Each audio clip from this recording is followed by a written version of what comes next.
اللہ تعالیٰ فرما رہا ہے کہ وَالَّذِي أَنزَلَ عَلَيْكَ الْكِتَابَ، وہی ہے جس نے اے نبی صلی اللہ علیہ وآلہ وسلم آپ پر یہ کتاب نازل کی، مِنْهُ آیات محکمات، جس میں کچھ آیات ہیں جو محکم ہیں۔ محکم آیات کون سی ہیں؟ جن میں اللہ نے احکام واضح کی، نماز پڑھو، زکوٰۃ دو، حج کرو، زنا سے بچو، چوری سے بچو، قتل ناحق سے بچو، یعنی جو حرام چیزیں ہیں ان سے بچنے کا حکم، اور جو فرض کی گئی ہیں اوبلیگیٹری چیزیں ہیں ان کو کرنے کا حکم۔ وہ ہیں محکم آیات، اور یہی اصل یعنی جو پرپز ہے قرآن کا وہ وہی آیات۔ ہن ام الکتاب، وہ ہے کتاب کی ماں، کتاب کی جڑ، کتاب کی اصل، یعنی جو اللہ نے انسانیت تک بات پہنچانی تھی نا، اصلی میسج وہ ہے محکمات کے اندر۔ وَأُخَرُ مُتَشَابِهَاتٍ، اور چند ایک دوسری آیات ہیں جو متشابہ آیات ہیں۔ متشابہ عربی زبان کے اندر کہتے ہیں ریزمبلنس والی چیزیں، ملتی جلتی، یعنی دنیا میں بھی آپ نے کسی چیز کو ایگزامپل دے کر سمجھانا ہوتا ہے تو ظاہر ہے کہ 100% تو آپ بالکل ریپلیکا اس کا بیان نہیں کر سکتے، لیکن ایک کوشش کرتے ہیں کہ اس سے ملتی جلتی کوئی مثال بیان کر دی جائے۔ جیسے کہ اللہ تعالیٰ نے توحید کے اعتبار سے قرآن میں کئی جگہ ایک مثال بیان کی ہے کہ ایک غلام ایسا ہے جس کا صرف ایک ہی مالک ہے، اور ایک غلام ایسا ہے جس میں کئی ایک مالک شریک ہے۔ تو بتاؤ کون پیسفل لائف گزارے گا، وہ کہ جس کے اتنے مالک ہیں، یا وہ جس کا ایک مالک ہے؟ تو یہ مثالیں اللہ تعالیٰ بیان فرماتے ہیں۔ تو متشابہات میں وہ آیات فال کرتی ہیں جو اللہ تعالیٰ کی صفات سے خصوصاً لے کے، مثلا قرآن میں ہے اللہ کا ہاتھ، اب اس کو کون امیجن کر سکتے ہیں؟ قرآن میں واضح ہے لیس کمثلہ شیء، اللہ کی مثل تو کوئی شے ہو ہی نہیں سکتی، لہذا جب اللہ تعالیٰ فرما رہا ہے اللہ کا ہاتھ یا اللہ کی پنڈلی یا اللہ کی آنکھیں، تو اب اس کی کوئی مثال نہیں بیان کی جا سکتی۔ اسی طریقے سے جنت کی جتنی نعمتوں کا ذکر ہے وہ سمجھانے کے لیے ہے کہ فروٹ دیے جائیں گے، حوریں ہوں گی، یہ کنسیپٹ ایک دنیا کے ساتھ اس کی ریزیمبلنس دی گئی، لیکن ایگزیکٹلی تو کوئی اسے ریپلیکا نہیں کر سکتا۔ تو یہ ساری آیات ہیں متشابہات۔ اسی طریقے سے حروف مقطعات ہیں، یہ متشابہ آیات ہیں۔ یہ قرآن حکیم میں جو آیات ہیں، حروف مقطعات تو ایک اسپیشل کیس ہے لوگوں کا غرور توڑنے کے لیے کہ کوئی ان کے مطلب کو نہیں پہنچ سکتا، یہ اللہ اور اس کے نبی کے درمیان راز، کوڈ ورڈز، ایبریویشنز۔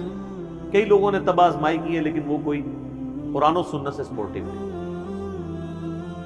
باقی متشابہات اس لیے ہیں تاکہ کچھ آخرت کا کنسیپٹ ہو جائے، دھندلا سا تصور آ جائے۔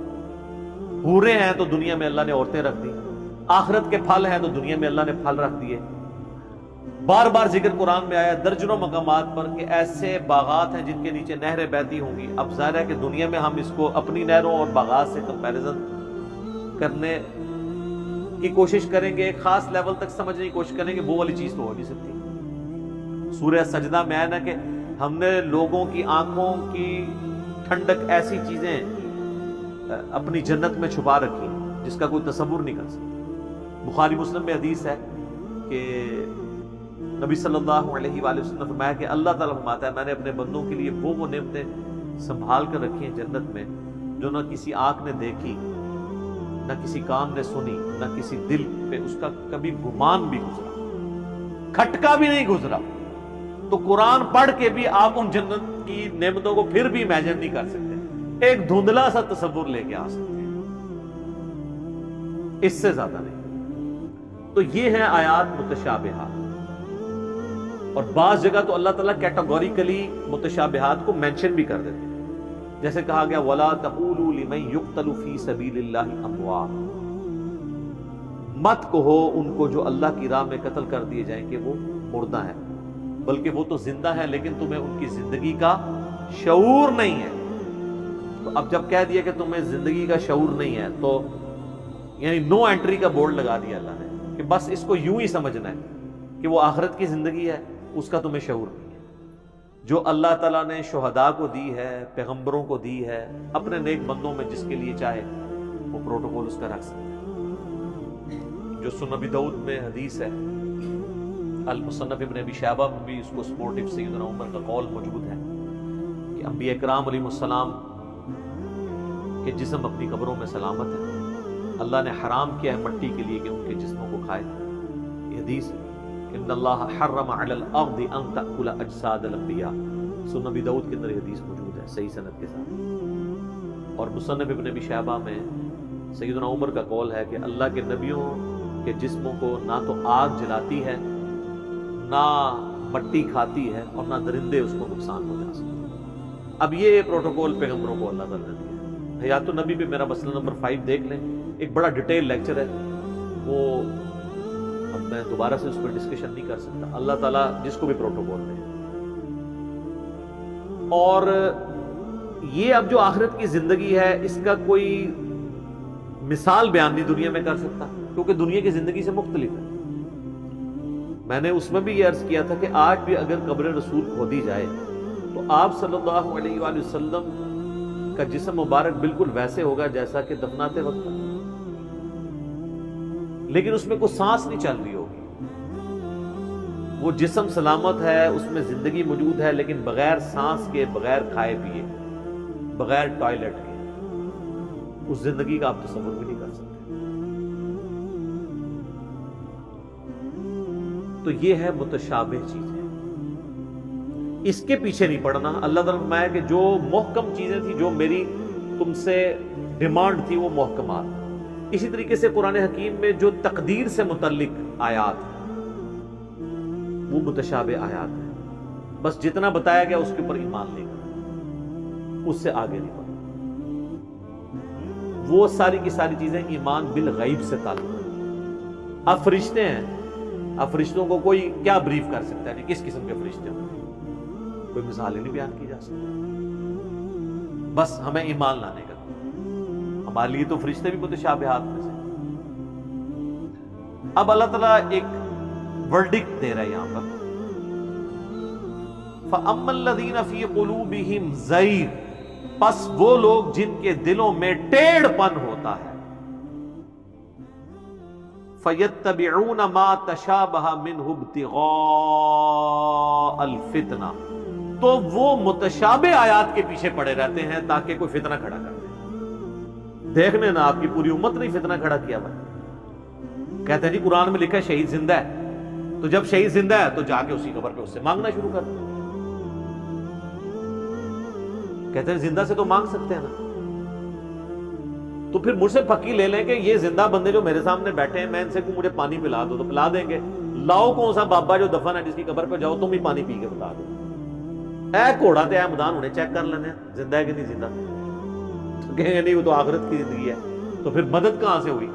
جو پانی کا گلاس نہیں آپ کو پکڑوا سکتا، آپ اس کو یا شیخ عبد القادر جنانی کہہ کے مدد کے لیے پکار رہے ہیں. وہ عقل کام کرتی ہے. اور اتنی عقل تو ایتھیسٹ کے اندر بھی موجود ہے. یہ چول تو وہ بھی نہیں مارتے جو الہامی کتابوں کے ماننے والے، ایاک نعبد و ایاک نستعین پڑھنے والے، وہ مار رہے ہیں.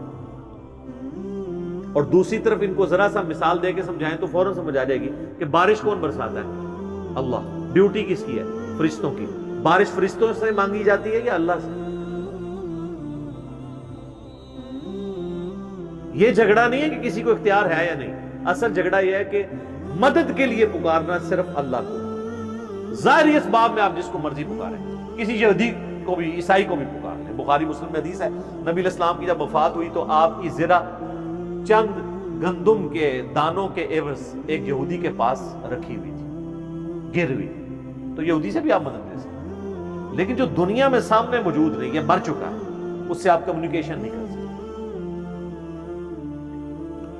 تو اللہ تعالیٰ فرماتا ہے کہ جن کے دلوں میں ٹیڑھ پن ہوتا ہے نا، وہ ہمیشہ متشابہات کی پیروی کرتے ہیں تاکہ کوئی فتنہ کھڑا کریں. وابتغاء تأویلی، اور اس چکر میں رہتے ہیں کہ اس کا کوئی مطلب ہم ڈھونڈ لیں، کوئی تلاش کر لیں۔ تو مطلب کہاں سے ہونا ہے؟ وہ تو پہلے کلیئر کیا جا رہا ہے کہ یہ متشابہات ہیں۔ وما يعلم تأویلہ الا اللہ، اس کی تعویل جو ہے وہ صرف اللہ جانتا ہے، یا ہم بھی جان جائیں گے آخرت میں، دنیا میں نہیں جان سکتے۔ والراسخون فی العلم، اور جو اہل علم ہے، عشق دے چلے نہیں، اہل علم، اللہ تو مانتے ہی اہل علم کو ہے۔ یقولون آمنا بی، وہ کہتے ہیں ہم ایمان لے کر آتے ہیں ان آیات کے اوپر۔ کل من عند ربنا، یہ سب کی سب آیات ہمارے رب کی طرف سے نازل ہوئی ہیں، یعنی ہم اس چکر میں نہیں پڑتے کہ اس کا مطلب کیا ہے، بس اللہ نے نازل کیا، مان لیا۔ وما یذکر الا اولو الالباب، اور نصیحت تو حاصل نہیں کرتے مگر وہ لوگ جو عقل والے ہیں۔ عشق دے چلے نہیں، سب عقل والے ہیں۔